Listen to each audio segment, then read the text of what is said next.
there was a point where I work 6 jobs at the time.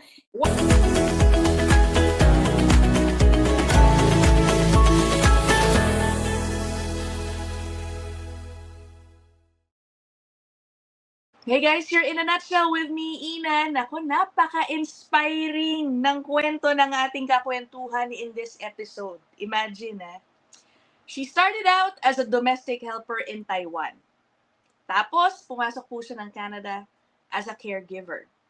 And now, 20 years since she arrived here, isa na po siyang abogado dito sa Canada. Ang galing ano. O sige, alamin po natin ang kanyang journey dito po sa Canada. No, napakagaling. Welcome to In a Nutshell, Attorney. Yan, Attorney May Enriquez Pulumbarit. Hello, Attorney May. Thank you so much for being here. Hi, Ina. Thank you for giving me the chance to be on your YouTube.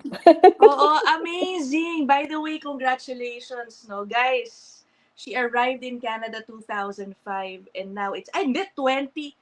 Ano na pala, bale? 21 years. Yes. Ilang years ba? 21 years later? 21 years, yeah, that's correct. Oo nga, congratulations. Si Attorney po, she was called to the bar just earlier this year. Congratulations. Yeah, thank you. Okay, so tell us first, what brought you to Canada 21 years ago? So my plan was to save up money for law school.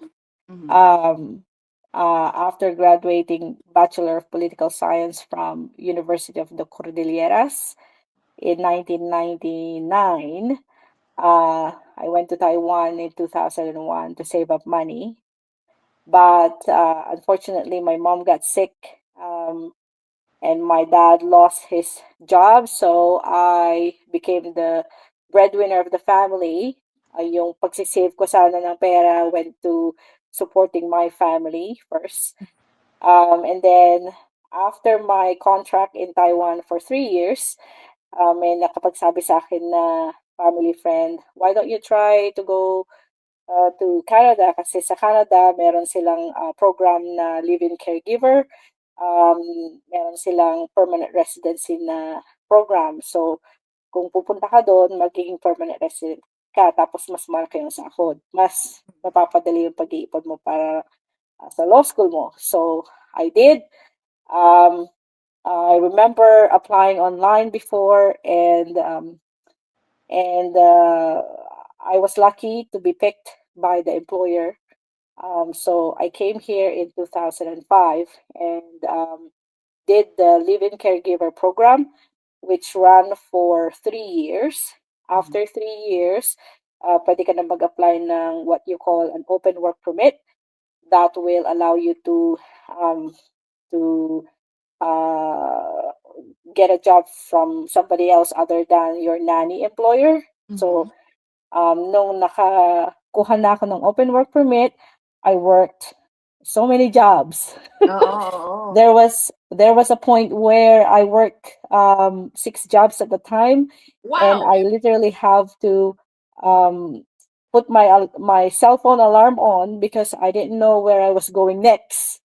Kasi yung ang rest time period ko lang talaga is drive from point A to point B. Right. So, yeah, I did that for approximately 6 months, but I've held 3 jobs ever since I got my open work permit. Yes. Grabe. I'm curious, 6 jobs? Paano mo na, can you share with me, paano yung routine nun, yung schedule? How do you fit in 6 jobs? 24 hours a day. So, yeah, it's funny. I always tell that to people who are starting out here. So, nani ako ng 7:30 to 5 o'clock. And then I go to KFC. I work as a food counter attendant from 6 to 10:45. And then I go to my sleepover shifts, a group home from 11 to 7. And then the routine. So I do that for 5 days. On the weekends, I do sleepover shifts and community support work doon sa group home. And then I clean houses. Grabe. And I babysit.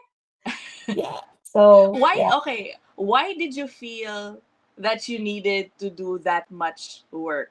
Ang pinakamarami ko nang narinig yata, 4 eh, no? At nung panahon na narinig ko yun, parang, uy, grabe ka, 4. Pero Mhm. why did you feel the need to Well, do all that? because I wasn't supporting like I don't have a husband then. Wala rin akong anak. So all I have to do is to work. And I wanted to na pagkatapos ko doon sa pagiging nanny ko, I wanted to move into my own place. I was actually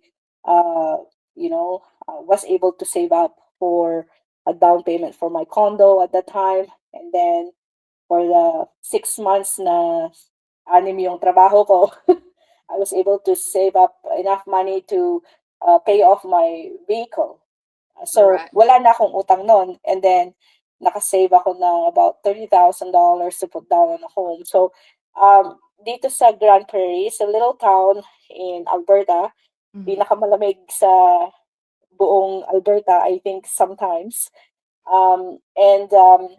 Yun nga, ang daming trabaho talaga. Kung hindi Right. ka namimili ng trabaho, talagang mag-a-apply ka ngayong umaga, magsisimula ka ng afternoon. Ganon kadami yung trabaho, ganon kadami yung opportunity dito. So, yun, wala naman akong gagawin kundi magtrabaho. Tapos, medyo Magpahinga, grabe ka ambisyosa. naman. Medyo ambisyosa lang. Alam mo yung gusto ko Yeah, kasi, yeah. ayoko kasi yung makikisama na naman kasi kung mag-apartment ka or uupa ka sa iba, makikisama ka na naman sa tao. Ayoko nang ganun. Gusto ko yung meron akong privacy. So, Right. sabi ko, I was determined to save up money para meron ako pang down payment sa condo, and I did. Yeah. Oh, okay. Oh, So, wow. Amazing. Amazing, ano. Pero sige, mag-rewind pala tayo ng konti, no? mhm. I wanna discuss yung pagiging lawyer. Yeah. Okay. It would appear, based dun sa tinapos mo pong course sa University of Cordillera, mukhang leaning towards ka na law, no? Kasi what was your Yes. course again? What was it again?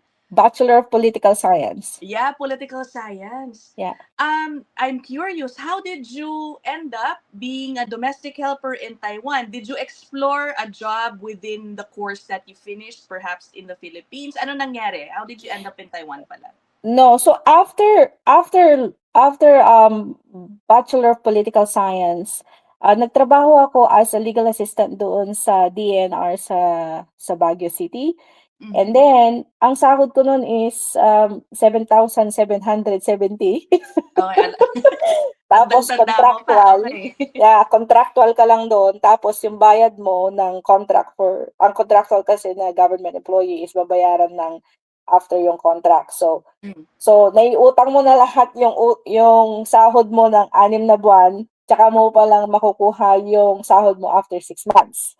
Grabe. Tapos, kinukumpara ko yung sinasahod ko sa sinasahod nung kapitbahay namin na DH doon sa Taiwan dati. Sabi ko, hindi ako makakaipon.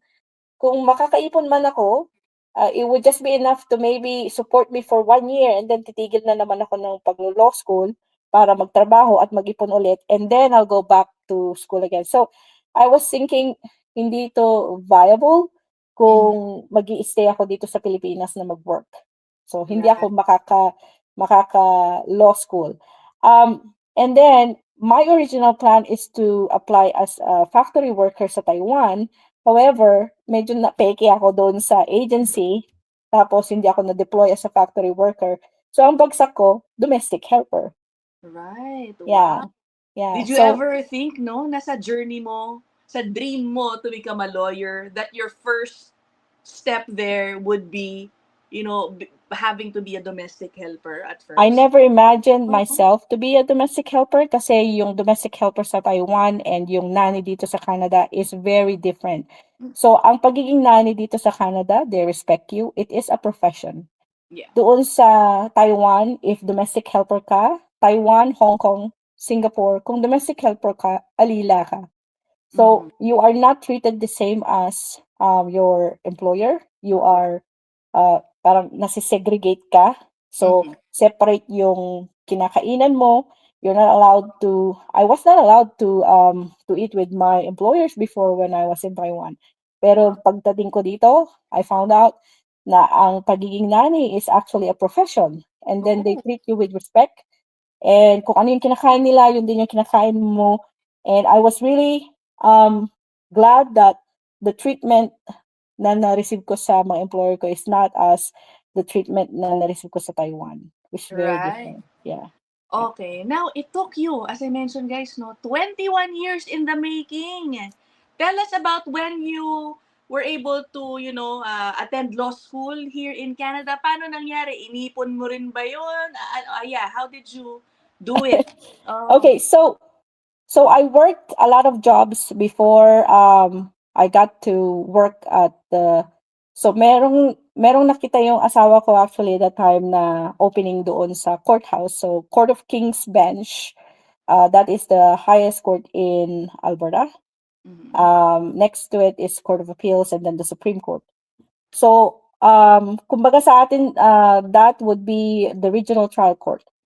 So merong nakita yung asawa ko na job opening dati na judicial clerk. So what it is you work as assistant for the justice and you help out people at the counter. Tapos ikaw yung alam mo yung kung nanonood ka ng mga foreign movies na nasa yung gilid? nagta-type na naka-black Oo, gown, oo. yun. So that Okay. was the job that I applied for. Pero nung sinabi sa akin ng asawa ko yung about that job opportunity, I was hesitant kasi sabi ko, ay, mahirap yan kasi baka mamaya hindi ako makuha. Tapos sabi ng asawa ko, well, there's no harm in trying. You'll never know unless you try. Yeah. So I did try. That was the most difficult job position I ever applied for kasi it was a panel interview. And to Oh, think na yung ina-applyan ko na trabaho is only for 3 months. oh. Casual position lang yon. And then so I was lucky kasi I got picked. So nakuha ko yung job. And then even luckier kasi after my contract na yung 3 months, merong nag-resign na regular position. So I applied for that role and I got it. So Oh, wow. So I worked as a senior judicial clerk for Court of King's Bench for 8 years and a half. Wow. Yes. So And then I decided, okay, well, I can do better than that lawyer. So maybe it's time for me to go. And yung finally go to law school. What motivated me really and what pushed me really to go to law school, Ina, is I don't want to have that regret. In na yung pag matanda ka na, because to be a lawyer is my childhood dream. Yeah. So sabi ko, I don't want to be old and regret na I did not do anything about my dream. So I did. And I was very blessed to have a very supportive husband who paid for my law school. Kasi sabi niya ganyan sa akin, what's stopping you? Kasi sabi ko sa kanya, I want to become a lawyer. I want to go back to school, sabi ko.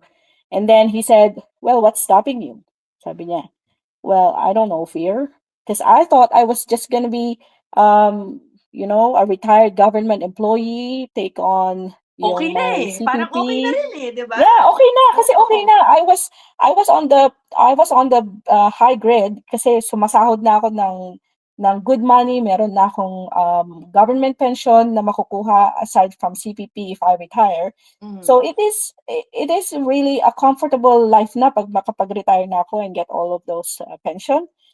But then yun nga, yung nag-motivate sa akin is I don't want to one day regret that I didn't do anything for my dream, and my husband was very supportive enough to say, I can handle the bills, go to law school. So I did. What is very nice about that at this time, nung 40 years old na ako, doon ko sinimulan na mag apply sa law school. Sabi ko sa sarili ko, if I don't do it at 40, I will not do it again. I will not do it anymore. Oo. So, I did. Madami mga stumbling blocks, Ina, kasi Yeah. so when I applied to the law school, the universities, the only university that got back to me is University of Saskatchewan, and this is what they said to me. Miss Enriquez, we regret to inform you that we cannot accept you into the law school because you have taken your pre-law 19 years ago at that time. nung Tagal na nag-apply daw, ako. okay. If you would have taken that 10 years ago, then we would credit you that. On top of that, sabi niya ganyan, because English is not your first language, you would have to take English exam like IELTS or TOEFL. So, sabi ko, bakit ako magti-take ng English exam? 8 years and a half ako doon sa courthouse. Citizen Right. na ako ng 12 years. Tapos pagtitikin niyo pa ako ng English exam. So, and then a co-worker of mine said, why don't you try, why don't you inquire at Bond University in Australia? So, sabi niya sa akin, Bond University has Bachelor of Law. So it's the same as the JD program or the Juris Doctor program. Pero para ano siya, yung bachelor, kumbaga Bachelor of Arts, mayroon silang Bachelor of Law. Tapos, ang kaigihan pa dun sa Bond University sa Gold Coast, Australia is, ititake mo lang yung Bachelor of Law ng 2 years, 8 months. So, when I got the pre-qualification from University of Saskatchewan, this is what will get me to law school. Okay, so first, I have to retake my Bachelor of Arts for 4 years, or any preparatory for that matter. And then, I have to do law school, the JD program, the Juris Doctor program for another 4 years. Oh, tagal. So that is 8 years. If I want to be a lawyer in Canada, I would have to take Bachelor of Arts again, and then the JD program, which is in total 8 years study. Yeah. Yeah.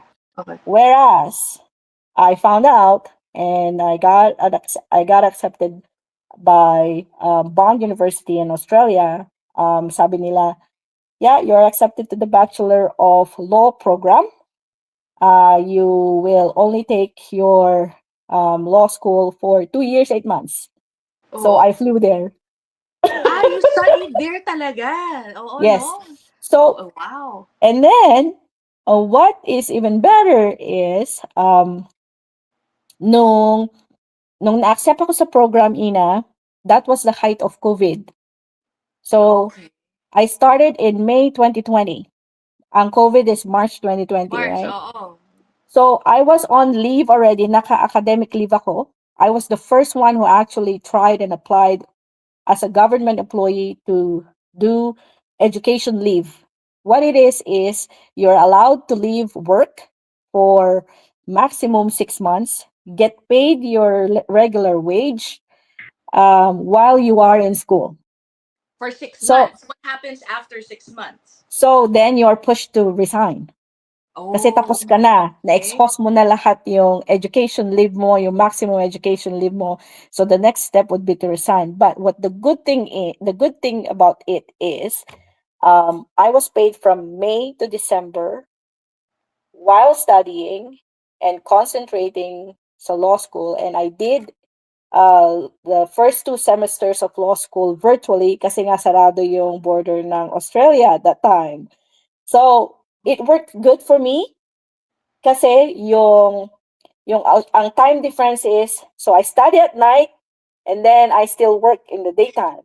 Grabe So, ka talaga. it worked really, really good. And I think it's just, it was a blessing from God na talagang kung gusto mo, you'll find a way, you pray that it will work and He will really guide you. So, grabe, no? So, I took 2 semesters online. And after that, ang sabi ng NCA, which is the Regulatory Board of Lawyers here in Canada, okay, if you are doing online studies, kasi di ba syempre nag-change na yung yung mga rules according to kasi wala nang pumapasok sa school dahil sa COVID, di ba? So they allowed yung virtual school. So nandiyan na yung mga online schools. Now, ang sabi ng NCA is law students should go to school physically for at least 2 semesters to satisfy the requirement of ano yung to be a lawyer. So hindi ka nila i-consider na graduate ng law school kung hindi ka pumunta or nag-attend ng class for at least 2 semesters. Right. So I had to go to Australia on the 3rd semester and then on the 5th semester in person. Dala-dala ko yung anak ko, ina. So Wow, we lived in Gold Coast, Australia for 4 months. And then I came back here for 4 months, did it online, and then went back there for another 4 months. So total 8 months na nandun kami sa Australia mag-ina. Oh, wait, how was that? Your partner, your husband, stayed in Canada. In Canada. Paano yun pag nag-ano ka doon? In-person class ka, who would take care of your child? Paano yung mahirap so, na naman? si Lauren noon, yung anak ko is also doing, kasi nung unang punta ko sa Australia is month na May. May and June, she had to do online schooling ng May and June. So it works out good. And she was 10 years old. So it's not like she's very young na hindi mo siya pwedeng iwan sa bahay na mag-isa, gano'n. Pero she was left home when I have to go to school, and then she was doing online school naman. So it really, really worked out. Yeah. But then on the second semester that I had to go there with her again, she missed 4 months of school. But she did like online studies, and meron siyang tutor so she can catch up with academics. And then when we came back here, nung tapos na ako, she attended some tutorial sessions so she can catch up with school. And yung school kasi dito, very, very accommodating sila. Yeah. Walang ibinabagsak. Lalo na kapag medyo younger years talaga. Wala talaga, hindi sila nagbabagsak ng tapos sabi nga sa akin ng principal, which was really kasi I was feeling guilty kasi I was taking her out of her friends and school dahil lang para makapag-aral ako. Ganon, kasi wala namang mag-aalaga sa kanya dito if I leave her here. So, dala-dala ko siya. Sabi ng principal ng school, oh, it's okay. Lauren can miss the entire grade 8. Yeah, right. It doesn't matter. Sabi nung principal. So, it was really, nakatulong talaga yun para maging kampante ako na hindi matanggal ang konting guilt. And then, my husband as well, was, yung trabaho kasi ng husband ko, because he works as a contractor, he's a safety consultant for the oil field company. Yun din, Ina. He started as a food counter. Please share your husband's story too. Kahit briefly, no? Guys, yeah, so my inspiring husband came here as a food counter attendant, arrived in Canada in October 2007. Okay, so, and then he worked all odd jobs too, like supervisor ng food chain, ng restaurant, tapos nag-change oil siya dati, tapos sabi niya gusto ko mag-mekaniko, nag-apprentice, madami siyang tinanabaw, nagja-janitor. Pareho pala kayo. Yeah, so malayo talaga sa tinapos niya, kasi ang tinapos niya sa Pilipinas is seaman. Seaman siya, tapos pagdating dito, food counter attendant, tapos ang dami-dami niyang mga trinabaho na mga odd jobs, tapos hanggang sa pumunta na siya sa oil and gas industry, and it's a very lucrative job here sa Alberta, lalong-lalo sa Alberta. Most of the guys here works in the oil and gas company. So he had built his business from ground up. So nakuha niya yung trust, and kasi he has a very, very good work ethic. So ngayon, nire-request siya sa lahat ng sites kasi he's the only one who's doing safety consulting He Nice. owns his own company, and it was a very, very big decision for him to make. That was in 2015. He's been doing this for about 10 years already, and yeah, most requested na consultant siya. So Yeah, yeah, galing ano. yeah. Ang galing ninyong Mm-hmm. mag-asawa. And Mm-hmm. even your child, she was so brave, I must say, 10 years old sounds like she's medyo, mature na. Pero 10 pa Yeah, din yun, batang-bata pa. And she was so brave yeah, to go with you and study at home by yourself when you yeah. were studying. Grabe, no? Yeah, yeah, yeah. Yeah, Oo. my daughter, I always tell her na, anak, your sense of maturity is the, para siyang yung age niya, yung level of maturity niya is parang yung age ko kasi I Oo. can talk to her about everything, anything under the sun, and she Right. would understand. And um yung syempre may mga bullying sa school, sabi ko ganyan sa kanya, anak, you should remember all the time, you should have the confidence in you, because without it, uh, they're gonna win. The Yeah. bullying is going to win.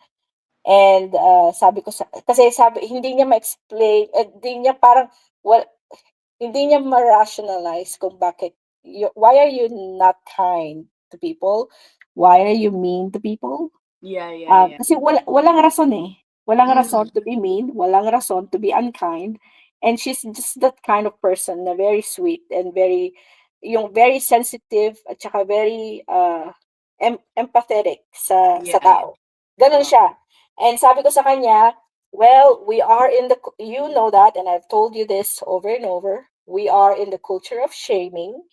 The more shameful it is, the more people talk about it, the more you are famous when you are mean to others. And please don't let that be you, because I didn't Mm. raise you to be like that. Right. Always choose to be kind every day.